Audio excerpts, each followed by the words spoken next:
Assalamualaikum warahmatullahi wabarakatuh. Perkenalkan saya Tika Wuryogi. Pada kesempatan kali ini saya akan mempresentasikan tugas audit forensik digital dan audit investigasi mengenai kasus PT Asuransi Jiwasraya Persero. Langsung saja untuk soal yang pertama.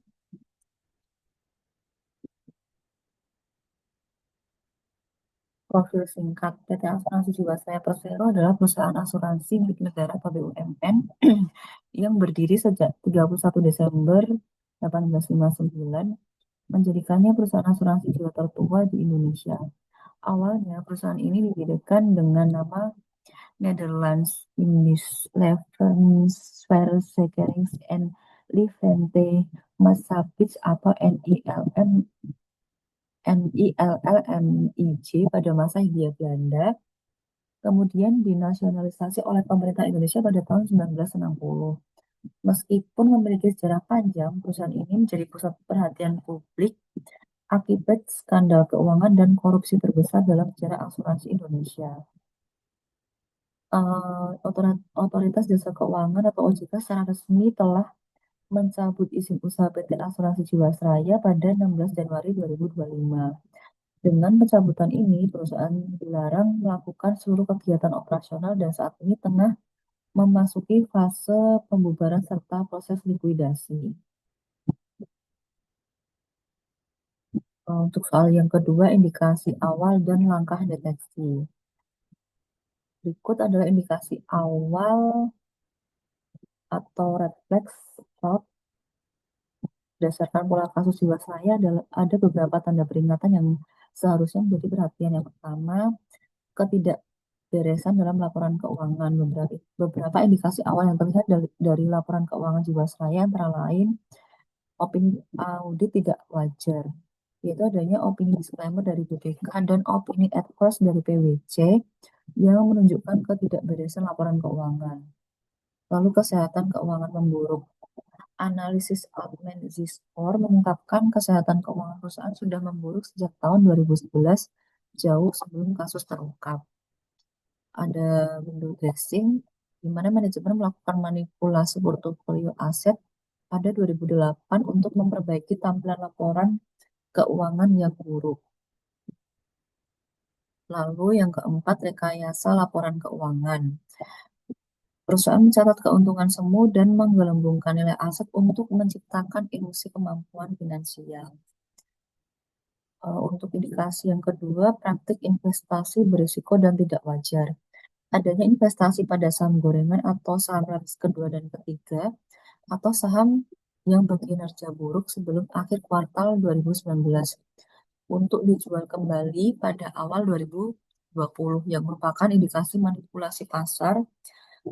Praktik pump and dump dilakukan dengan menaikkan harga saham secara artifisial sebelum dijual kepada Jiwasraya. Lalu terdapat indikasi pembelian saham dan reksadana dengan harga lebih mahal dari harga pasar. Dana nasabah dari produk JS Saving Plan dialokasikan ke saham reksadana yang berkualitas buruk. Lalu indikasi yang ketiga, ada kelemahan pengendalian internal dan pengawasan. Yang pertama, ada kolusi dengan pihak eksternal, di mana manajemen Jiwasraya bekerja sama dengan manajer investasi atau MI dan pihak ketiga lainnya untuk mengelola dana secara tidak transparan dan menguntungkan individu tertentu. Kegagalan deteksi oleh regulator. OJK gagal mencium indikasi awal kecurangan, meskipun hasil audit BPK sejak 2016 telah menunjukkan anomali dalam investasi Jiwasraya. Lalu ada budaya korporasi tertutup, di mana tekanan internal dan budaya perusahaan yang tertutup membuat pihak-pihak yang mengetahui masalah memilih untuk diam. Yang keempat, adanya pemberian berbagai hadiah seperti uang tunai, paket perjalanan, dan mobil mewah dari pihak eksternal kepada direksi Jiwasraya terkait kerjasama pengelolaan dana. Lalu eh, langkah auditor mendeteksi melalui audit investigasi. Yang pertama ada analisis laporan keuangan mendalam, yaitu dengan yang pertama analisis laporan analisis horizontal dan vertikal. yaitu membandingkan laporan keuangan antar periode dan antar komponen dalam satu periode untuk menemukan anomali atau tren yang tidak biasa. Yang kedua, analisis rasio keuangan, yaitu menggunakan model prediksi kebangkrutan seperti Altman Z-score untuk menilai kesehatan keuangan perusahaan secara objektif. Dalam kasus Jiwasraya, model ini sudah menunjukkan sinyal bahaya sejak tahun 2011. Lalu, analisis Benes M-score. Model ini dapat digunakan untuk mendeteksi kemungkinan manipulasi laba dalam laporan keuangan. Langkah yang kedua yaitu audit investigatif atas portofolio investasi. Dengan melacak waktu pembelian dan penjualan saham, terutama jika dilakukan menjelang akhir periode pelaporan, seperti yang terjadi pada Jiwasraya menjelang akhir kuartal 2019. Yang selanjutnya membandingkan harga pembelian investasi dengan harga pasar yang wajar pada saat transaksi.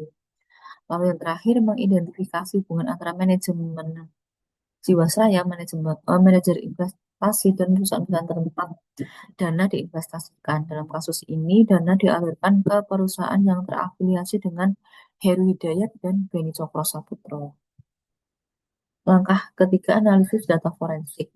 Yang pertama, menganalisis aliran dana dalam jumlah besar sampai 100 triliun rupiah untuk mengidentifikasi transaksi yang tidak wajar atau mencurigakan seperti yang dilakukan PPATK. Yang kedua, memanfaatkan teknologi seperti machine learning dan analisis data untuk mendeteksi anomali dalam transaksi dan pola yang tidak konsisten. Yang ketiga, memeriksa database internal dan eksternal untuk mengetahui latar belakang mitra bisnis dan manajer investasi. Lalu langkah yang keempat, melakukan pengujian kepatuhan dan pengendalian internal. Dilakukan dengan beberapa cara. Yang pertama, evaluasi pengendalian internal dengan menilai kelemahan sistem pengendalian internal, terutama dalam fungsi investasi dan pencatatan keuangan. Yang kedua, uji pemisahan tugas, yaitu memastikan adanya pemisahan fungsi antara otorisasi pencatatan dan penyimpanan aset untuk mengurangi risiko konflik kepentingan. Lalu yang ketiga, review dokumen pendukung, yaitu memeriksa keaslian dokumen kontrak, bukti transaksi, dan laporan pendukung lainnya untuk mendeteksi pemalsuan. Langkah yang kelima, wawancara dan investigasi lingkungan pengendalian. Konfirmasi dengan pihak internal dengan cara melakukan wawancara dengan karyawan, rekan karyawan, dan pihak terkait lainnya untuk menggali informasi tentang praktik bisnis yang tidak biasa atau tekanan dalam bekerja, serta melakukan penelusuran informasi dan dari media, yaitu dengan memantau pemberitaan dan investigasi jurnalistik yang dapat mengungkap praktik curiga seperti yang dilakukan media dalam kasus Jiwasraya. Yang keenam, pendekatan berbasis teori fraud. Dengan menggunakan analisis fraud hexagon, mengevaluasi 6 elemen pemicu fraud seperti tekanan, kesempatan, rasionalisasi, kemampuan, arogansi, dan kepatuhan regulasi. Lalu, pertanyaan yang ketiga, dampak window dressing terhadap keputusan para pemangku kepentingan. Ada 5 dampak, yaitu yang pertama, dampak terhadap nasabah. Laporan keuangan yang direkayasa menciptakan ilusi bahwa Jiwasraya adalah perusahaan yang sehat dan menguntungkan. Hal ini mendorong nasabah, terutama pembeli produk JS Saving Plan, untuk menginvestasikan dana mereka dengan keyakinan penuh pada perusahaan. Rekayasa laporan keuangan ini memungkinkan manajemen untuk terus menjanjikan dan membayar imbal hasil atau bunga yang tinggi hingga 13% untuk produk tertentu yang sebenarnya tidak masuk akal dan tidak didukung oleh pendapatan investasi real. Akibatnya, ketika skema Ponzi runtuh dan perusahaan gagal bayar pada tahun 2018, ribuan nasabah kehilangan dana mereka, bahkan setelah upaya restrukturisasi, nilai polis yang diselamatkan pun tidak lagi sebanding dengan nilai yang dijanjikan. Yang kedua, dampak terhadap investor dan pemegang saham. Karena laporan keuangan menunjukkan kinerja yang sehat berkat window dressing, pemerintah sebagai pemegang saham tidak memiliki urgensi untuk melakukan intervensi atau perbaikan manajerial yang mendasar. Rencana suntikan modal sebesar 6,7 T rupiah pada tahun 2009 tidak direalisasikan, sebagian karena kondisi keuangan yang tampak baik. Ketidakmampuan mendeteksi masalah fundamental sejak ini menyebabkan masalah semakin membesar dan membutuhkan biaya penyelamatan yang jauh lebih tinggi di kemudian hari, termasuk pembentukan IFG dan skema restrukturisasi polis yang kompleks. Yang ketiga, dampak terhadap regulator. OJK sebagai regulator industri jasa keuangan dan Bapepam LK sebelumnya menerima laporan bulanan yang telah dimanipulasi. Hal ini menyebabkan mereka mengambil keputusan pengawasan yang kurang tegas karena menganggap kondisi perusahaan masih dalam batas aman. Ketika skandal terungkap, kepercayaan publik terhadap kemampuan OJK dalam mengawasi sektor asuransi hancur, dan hal ini memicu keputusan untuk memperketat pengawasan di masa depan dan mempertanyakan efektivitas kerangka regulasi yang ada.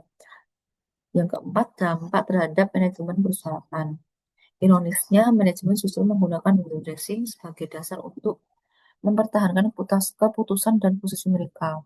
Mantan Direktur Keuangan Jiwasraya Hari Prasetyo dalam pleidoinya menyatakan bahwa mereka terpaksa membuat laporan keuangan terlihat baik untuk menjaga kelangsungan usaha atau going concern dan mencegah kepanikan nasabah serta dampak sistemik. Ini menunjukkan bahwa window dressing digunakan sebagai alat untuk mempertahankan status quo dan menghindari intervensi yang mungkin menyelamatkan perusahaan lebih awal. Manipulasi laporan adalah kunci yang mempertahankan kepercayaan nasabah baru yang preminya digunakan untuk membayar nasabah lama atau skema Ponzi. Tanpa laporan keuangan yang sehat, aliran dana nasabah baru akan terhenti dan skema tersebut akan runtuh lebih cepat. Yang kelima, dampak terhadap perekonomian dan pasar.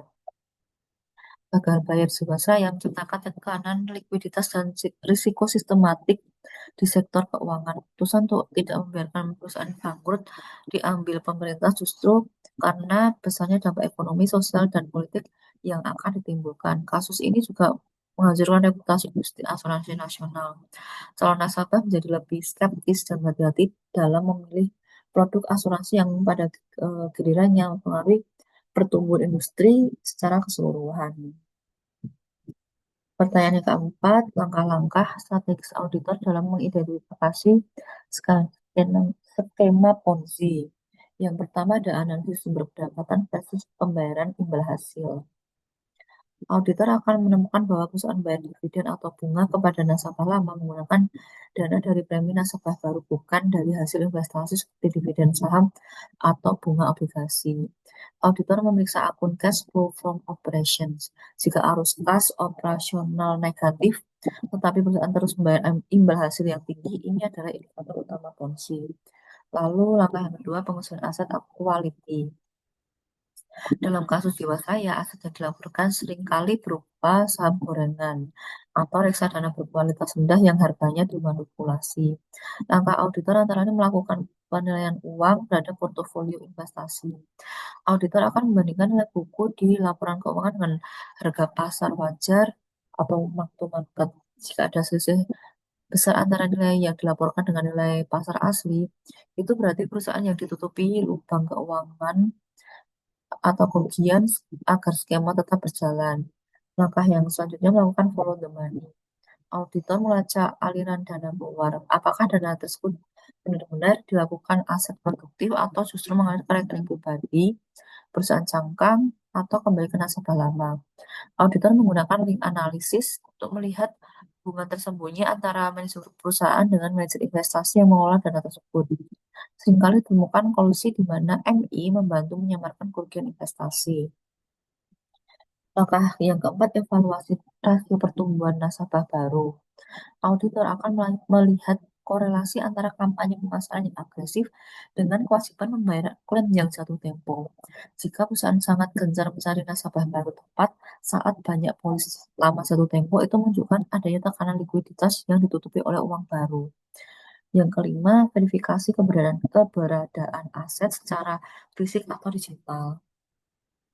Auditor melakukan konfirmasi saldo secara independen kepada pihak ketiga, seperti KSEI atau bank kustodian. Tujuannya adalah untuk memastikan bahwa aset yang diklaim benar-benar ada dan dimiliki oleh perusahaan, bukan sekedar catatan akuntansi fisik atau aset yang sedang dijamin untuk utang lain.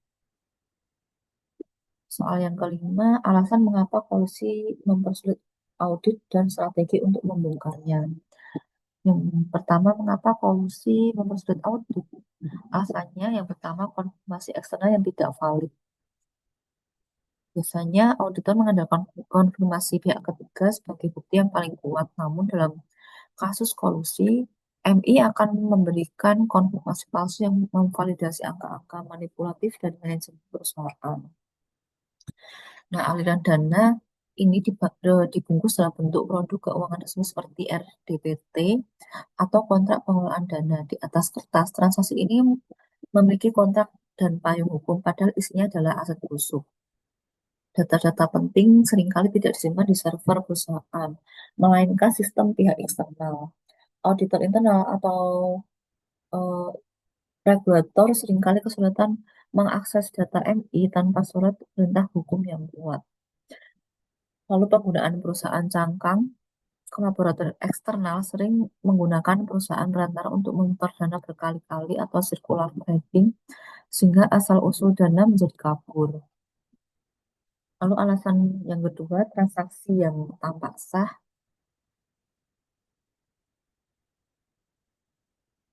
Maaf, yang kedua maksudnya strategi untuk mengatasi polusi dalam audit. Yang pertama ada teknik follow the money dan word method. Memeriksa apakah ada lonjakan kekayaan yang tidak wajar pada oknum manajemen atau keluarga mereka yang berkorelasi dengan transaksi investasi tertentu pada MI tersebut. Yang kedua, digital forensik melakukan penyitaan dan analisis terhadap email, pesan instan atau WhatsApp atau Telegram dan log telepon antara jajaran direksi dengan pihak MI. Auditor mencari kata kunci terkait pengaturan harga, komitmen imbal hasil, atau instruksi manipulasi. Lalu strategi yang ketiga ada analisis hubungan atau link analisis, itu menggunakan perangkat lunak khusus untuk memetakan hubungan antar entitas. Yang keempat, forensik data analytics pada portofolio. Auditor melakukan analisis statistik terhadap pergerakan harga saham dan portofolio yang dikelola MI dengan cara mencari pola transaksi yang tidak wajar, misalnya perusahaan selalu membeli saham tertentu saat harga sedang di puncak, atau untuk memberi exit bagi pihak lain, atau melakukan transaksi tutup sendiri dengan harga yang tidak wajar. Strategi yang kelima, wawancara investigatif dan whistleblowing.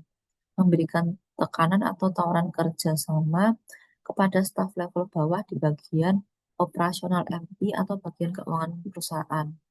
Nah, biasanya staf level bawah ini mengetahui praktek manipulatif ini, tetapi tidak mendapatkan keuntungan besar darinya. Jadi, mereka lebih mudah untuk terbuka atau berbicara kepada pihak auditor.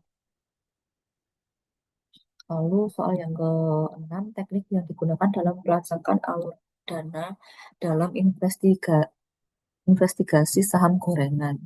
Investasi saham gorengan. Yang pertama ada teknik follow the money. Auditor memulai dengan melacak uang tunai dari premi nasabah sejak rekening masuk ke rekening bank perusahaan hingga keluar menuju broker atau manajer investasi. Yang pertama dengan rekonsiliasi bank dan kustodian, lalu dengan identifikasi kickback, yaitu mencari aliran dana balik dari MI atau broker ke rekening pribadi manajemen atau pihak terafiliasi sebagai imbalan atas penempatan dana pada saham tertentu. Lalu teknik yang kedua, analisis transaksi efek. Di sini auditor akan meminta data trade confirmation dan membandingkan dengan data historis bursa efek, yaitu dengan cara deteksi harga tidak wajar dan uji circular trading. Lalu yang ketiga, teknik pengujian valuasi aset atau mark to market. Dalam kasus Jiwasraya, aset seringkali dicatat dengan nilai perolehan yang tinggi meskipun harga pasarnya sudah jatuh. Maka yang akan dilakukan adalah dengan cara independent valuation, yaitu auditor melakukan penilaian ulang secara independen terhadap portofolio investasi pada tanggal pelaporan. Yang kedua, analisis penurunan nilai, yaitu auditor memeriksa apakah manajemen sengaja tidak melakukan pencadangan kerugian atau impairment pada saham-saham yang sudah tidak aktif diperdagangkan atau saham tidur. Yang keempat adalah analisis hubungan entitas atau link analysis. Teknik ini digunakan untuk membuktikan adanya kolusi antara manajemen Jiwasraya dengan emiten atau perusahaan pemilik saham gorengan, yaitu dengan cara pemetaan afiliasi dan database search. Lalu yang kelima, digital forensics pada instruksi investasi dengan cara penyitaan bukti digital dan analisis waktu atau timestamp analisis. Pertanyaan ketujuh, peran teknologi forensik dalam membantu auditor menemukan bukti-bukti fraud yang dilakukan melalui pengelolaan investasi. Di sini ada 4 cara. Yang pertama, digital forensik atau memulihkan komunikasi tersembunyi. Manipulasi investasi seperti saham gorengan membutuhkan koordinasi intens antara manajemen Jiwasraya dengan MI atau broker. Auditor menggunakan alat forensik untuk mengambil data dari email, WhatsApp, atau Telegram, termasuk pesan yang sudah dihapus. Hasilnya adalah untuk menemukan instruksi manual untuk melakukan transaksi semu atau pengaturan harga saham tertentu sebelum pasar dibuka atau pre-opening. Lalu yang kedua, Forensic Data Analytics atau FDA untuk mendeteksi anomali transaksi dengan cara round number analysis, yaitu mencari transaksi dalam jumlah bulat yang tidak wajar yang sering menjadi ciri khas suap atau pemindahan dana ilegal. Yang kedua, time gap analysis, yaitu mendeteksi transaksi yang dilakukan pada waktu yang tidak lazim, misalnya tengah malam atau pada hari libur. Lalu cara yang ketiga, peran yang ketiga, link analysis software, yaitu fraud dalam investasi sering melibatkan jaringan entitas yang rumit, perusahaan cangkang otonomi, perangkat lunak seperti Palantir atau Aiko Analysis Notebook digunakan untuk memetakan hubungan antara rekening bank, nama pemilik saham, dan alamat perusahaan. Hasilnya, hubungan antara rekening bank, nama pemilik saham, hasilnya dapat mengungkapkan bahwa pembeli saham di sisi lain ternyata adalah perusahaan yang dikendalikan oleh oknum yang sama di manajemen Jiwasraya. Jadi ada benturan kepentingan.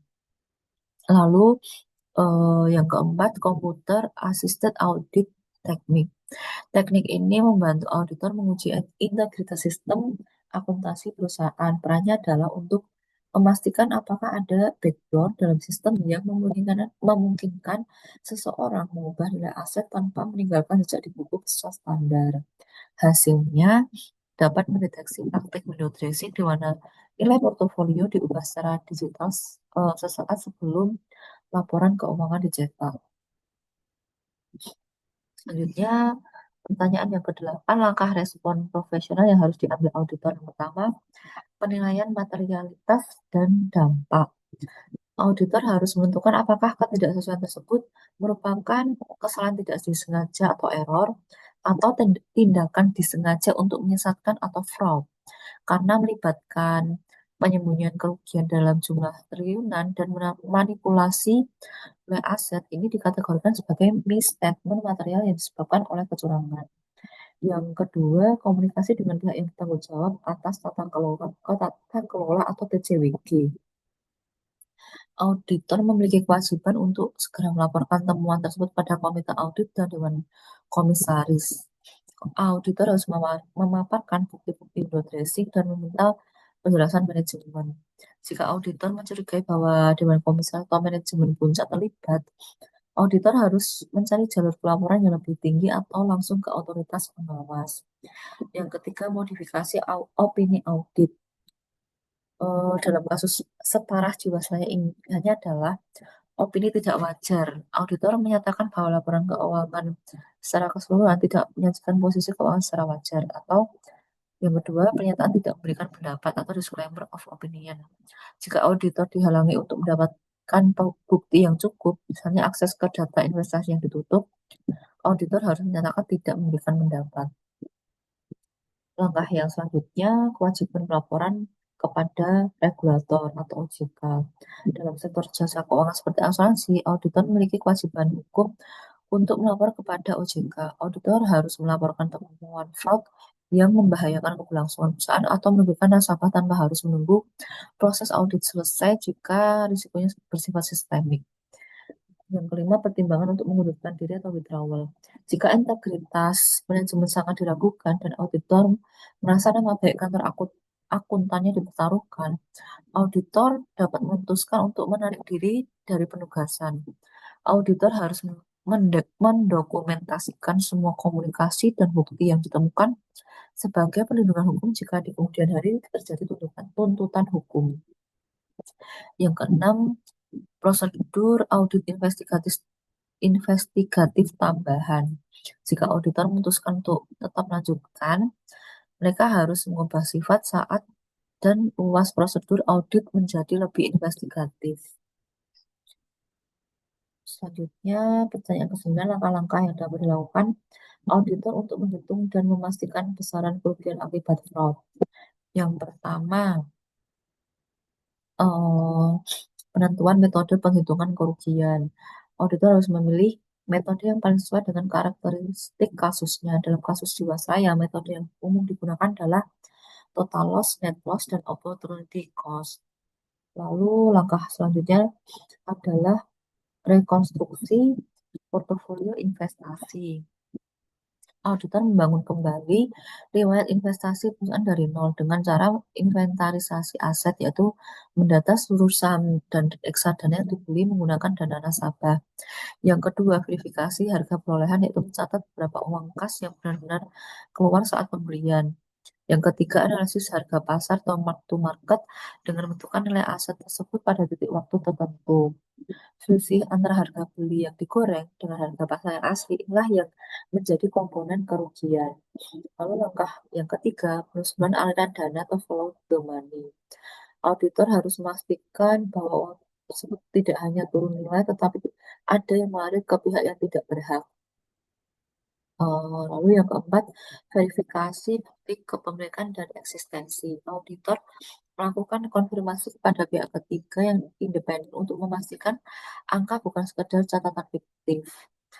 Konfirmasi ke KSEI dan bank kustodian dengan memastikan apakah saham-saham tersebut benar-benar ada dalam portofolio atau hanya klaim di laporan keuangan. Lalu melakukan pemeriksaan underlying aset untuk reksadana, auditor membedah isi di dalamnya. Lalu yang kelima, pengurangan dengan aset yang disita. Untuk mendapatkan angka kerugian bersih, auditor harus memperhitungkan nilai pemulihan atau recovery. Auditor bekerja sama dengan penilai publik untuk menaksir nilai properti kendaraan atau rekening bank milik tersangka yang telah disita oleh kejaksaan. Yang selanjutnya, penyusunan laporan hasil pemeriksaan atau LHP. Setelah angka didapat, auditor menyusun laporan yang menghubungkan antara perbuatan maupun hukum dengan kerugian tersebut. Selanjutnya, pertanyaan nomor 10, transparansi dan budaya pengelolaan yang baik atau good governance dapat mencegah terjadinya fraud di perusahaan asuransi. Eh, Berikut adalah bagaimana transparansi dan budaya pengelolaan yang baik dapat mencegah fraud. Yang pertama, prinsip akuntabilitas.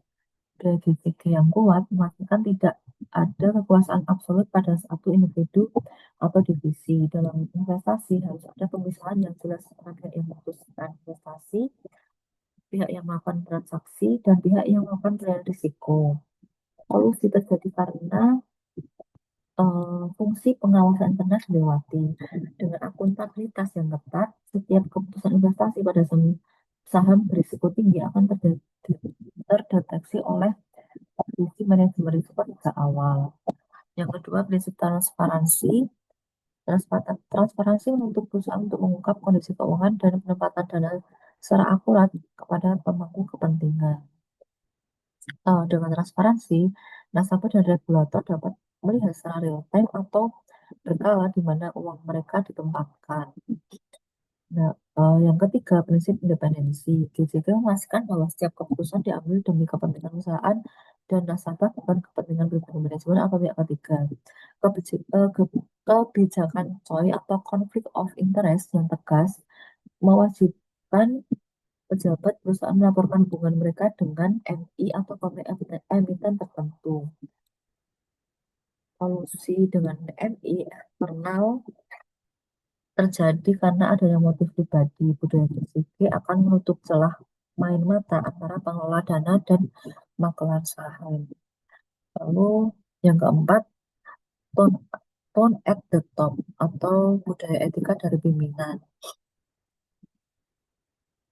Plot seringkali merupakan masalah budaya yang dimulai dari atas. Jika pimpinan menghalalkan segala cara untuk mencapai target, maka staf di bawahnya akan merasa terjustifikasi untuk melakukan manipulasi. Pimpinan yang menekankan etika akan membangun sistem whistleblowing, sistem yang efektif di mana karyawan berani melaporkan indikasi kecurangan tanpa takut akan sanksi. Yang kelima, implementasi three lines of defense atau tiga lini pertahanan. Yang pertama adalah lini pertama atau unit bisnis, yang kedua lini kedua atau manajemen risiko dan kepatuhan. Lini ketiga ada internal audit. Selanjutnya, pertanyaan ke-11, peran OJK serta sinergi yang dapat dibangun bersama auditor. Untuk peran OJK dalam pengawasan perusahaan asuransi, yang pertama ada pengawasan offsite, yaitu melakukan analisis terhadap laporan keuangan berkala yang dikirimkan perusahaan. OJK memantau rasio risk-based capital atau RBC, yaitu kemampuan perusahaan membayar klaim jangka panjang atau standar minimumnya adalah 120%. Yang kedua, pengawasan onsite, melakukan audit lapangan secara rutin atau sewaktu-waktu jika ditemukan indikasi kejanggalan pada laporan onsite. Yang ketiga, penegakan aturan. OJK berwenang memberikan sanksi administratif, pembatasan kegiatan usaha, hingga pencabutan izin usaha jika perusahaan melanggar ketentuan investasi atau gagal bayar. Yang keempat, pengawasan investasi, yaitu dengan mengatur batasan instrumen investasi yang diperbolehkan bagi perusahaan asuransi untuk melindungi dana nasabah dari aset berisiko tinggi atau saham gorengan. Yang selanjutnya, sinergi auditor dan OJK dalam mengungkap fraud. Eh, yang pertama, tukaran data dan akses informasi. Auditor investigasi memiliki keterbatasan wewenang dalam mengakses data pihak ketiga. OJK dapat memfasilitasi auditor investigasi untuk mendapatkan data mutasi rekening atau catatan transaksi efek di KSEI yang seringkali menjadi kunci pembuktian aliran dana fraud. Yang kedua, pelaporan indikasi awal atau early warning system, yaitu auditor dapat memberikan laporan kepada OJK mengenai praktik window dressing yang dilakukan manajemen sebelum laporan tahunan dipublikasikan. Sebaliknya, OJK dapat memberikan data histori pemeriksaan sebelumnya kepada auditor untuk mempersempit cakupan investigasi pada area yang berisiko tinggi. Lalu yang ketiga, penyelidikan bersama atau joint investigation dalam kasus yang melibatkan tindak pidana korupsi dan pencucian uang seperti Jiwasraya ini, auditor investigasi sering bekerja sama dalam tim gabungan. Auditor fokus pada aspek akuntansi dan forensik keuangan, sementara OJK fokus pada pelanggaran regulasi serta keuangan. Hasil kolaborasi ini memperkuat bukti hukum saat kasus diserahkan ke aparat penegak hukum seperti Kejaksaan atau KPK. Lalu yang ketiga, strategi pencegahan di masa depan. Yang dapat dilakukan adalah yang pertama, integrasi teknologi forensik, yaitu OJK mulai menerapkan supervisory teknologi yang mungkin deteksi otomatis terhadap anomali transaksi investasi secara real time. Lalu yang kedua, audit tematik berkala, yaitu OJK dan auditor independen melakukan audit khusus pada portofolio investasi BUMN dan asuransi secara tematik untuk memastikan aset yang dilaporkan benar-benar liquid dan bernilai wajar. Yang ketiga, whistleblowing sistem terpadu, yaitu membangun kanal pelaporan yang aman bagi karyawan industri keuangan untuk melapor langsung ke OJK tanpa takut intimidasi dari manajemen perusahaan. Demikian yang dapat saya presentasikan untuk tugas mata kuliah audit forensik dan audit investigasi ini. Semoga dapat bermanfaat dan dapat memenuhi tugas saya dalam semester ini. Terima kasih atas atensinya. Mohon maaf jika ada kesalahan. Wassalamualaikum warahmatullahi wabarakatuh.